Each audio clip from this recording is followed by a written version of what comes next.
Good morning friends, আমি সুপর্ণা চলে এসেছি পর্ণাস কিচেনে নতুন একটা রেসিপি নিয়ে। বেতু শাক রান্নার রেসিপি নিয়ে চলে এসেছি। তো আমি বেতু শাক রান্না করার জন্য কী কী উপকরণ নিয়েছি দেখে নিই। এই যে বেতু শাক আমি বেছে ধুয়ে কেটে নিয়েছি, একটু বেগুন, পেঁয়াজ, কাঁচা লঙ্কা, আর এই যে চিংড়ি মাছ বেছে নিয়েছি। এই চিংড়ি মাছ দিয়ে রান্না করব। আর এর সাথে আছে হলুদ, লবণ, আর যেটা লাগবে এটা হচ্ছে সর্ষে, ফোড়নের সর্ষে দেবো, আর একটু চিনি লাগবে, একটু মিষ্টি। তো ফ্রেন্ডস, আসুন শুরু করি আজকের রেসিপি। তেল গরম হয়ে গেছে, আমি ওভেনে কড়াই বসিয়ে তেল দিয়ে দিয়েছিলাম। তো তেল গরম হয়ে গেছে, আমি তাতে সর্ষে দিয়ে দিয়েছি।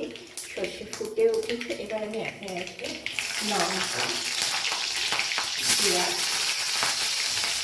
দিয়ে দেবো।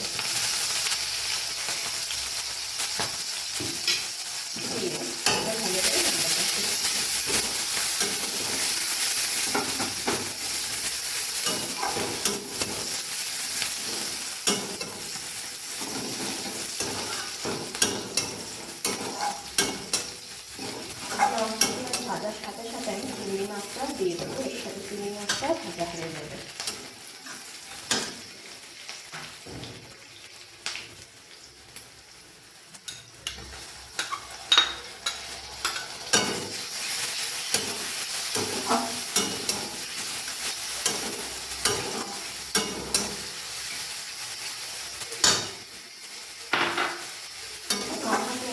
ভালো করে চিংড়ি মাছটা ভেজে নিতে হবে। 3-4 মিনিট ধরে আমি ভালো করে এটাকে ভাজা নেব। চিংড়ি মাছ ভাজা হয়ে গেছে, এর মধ্যে আমি বেগুন দিয়ে ভেজে দেবো ভালো করে।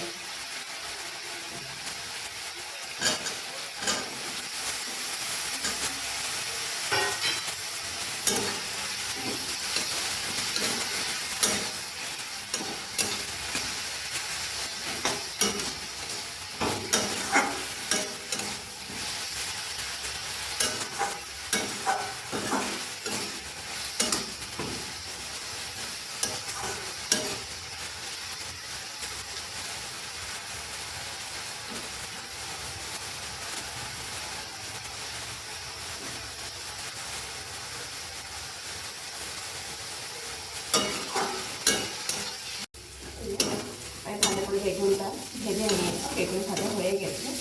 এবার আমি শাকটা অ্যাড করে দেবো এর মধ্যে।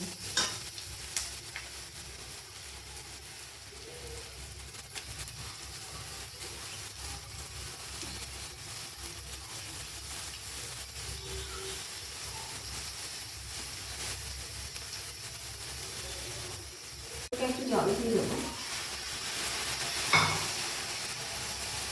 এবার আমি ভালো করে নাড়িয়ে চালিয়ে চিংড়ি মাছটা এর সাথে মিক্স করে দেবো।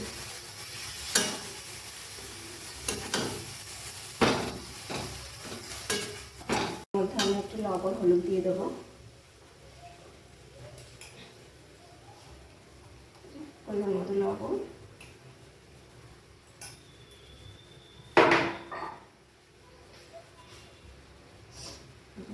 হলুদ আমি অ্যাড করে দিলাম। আমি ভালো করে নাড়বো এখন। মিক্স করে আমি এটাকে ঢেকে দেবো। ওভেন একটু সিম করে দেবো। তো এইভাবে 5-6 মিনিট ধরে শাকটা সিদ্ধ হবে। 7 মিনিট হয়ে গেছে। 7 মিনিট পরে ওভেনের কাছে এসে শাক কিন্তু পুরো সিদ্ধ হয়ে গেছে।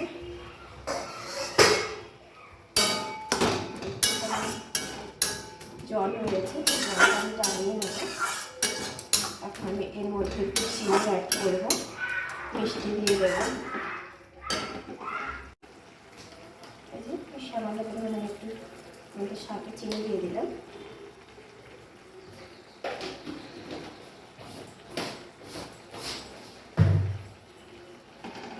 এবার ভালো করে নাড়িয়ে নেব। শাকটা আমি আর ভাজবো না, এভাবেই হবে। শাকটা কিন্তু প্রায় রেডি হয়ে গেছে।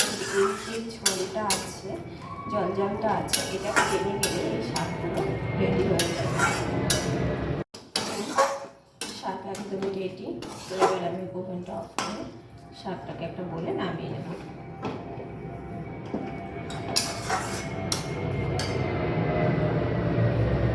ফ্রেন্ডস, আমি শাকটাকে নামিয়ে নিয়েছি। তো দেখুন সুন্দর দেখাচ্ছে, কি সুন্দর।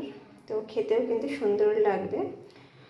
আপনারাও ঠিক এভাবেই, আমি যেভাবে এই শাকটা রান্না করলাম, আপনারাও ঠিক বাড়িতে এভাবেই রান্না করবেন, দেখবেন ভালো লাগবে আপনাদের, বাড়ির সবারই ভালো লাগবে। তো যদি আমার এই ভিডিওটার ফ্রেন্ডস ভালো লেগে থাকে তো অবশ্যই লাইক, কমেন্ট, সাবস্ক্রাইব করবেন। যারা যারা এখনও ভিডিওটা সাবস্ক্রাইব করেননি তারা অবশ্যই সাবস্ক্রাইব করে দেবেন, তাহলে আমার নেক্সট ভিডিও সবার আগে আপনার কাছে পৌঁছে যাবে। তো ফ্রেন্ডস, আবার দেখা হচ্ছে নেক্সট ডেতে নতুন একটা রেসিপি নিয়ে। Tata, by.